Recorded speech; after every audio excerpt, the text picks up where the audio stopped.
taco meat out of tofu. Let's see if it's good. I've already taken a block of extra firm tofu.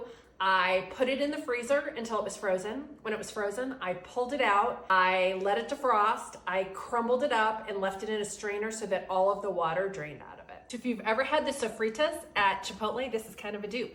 My pan is hot. I'm gonna add a little bit of olive oil. I'm gonna toss it into this pan. I'm gonna add a couple tablespoons of taco seasoning mix. You can use whatever brand you want. Okay, so you can leave this on as long as you want, but you want it to kind of look like ground beef, which it does. It smells like taco meat. Take a corn tortilla, slap it right on the burner. There we go. All right, we're gonna try it. Now, normally I would put salsa and cilantro and sour cream and all of that on here, and it's hot. It's very hot. Let's just take a bite.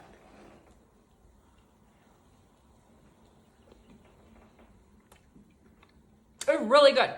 It is legitimately good. I'm gonna feed this to my husband and see if he even knows that it's not real meat.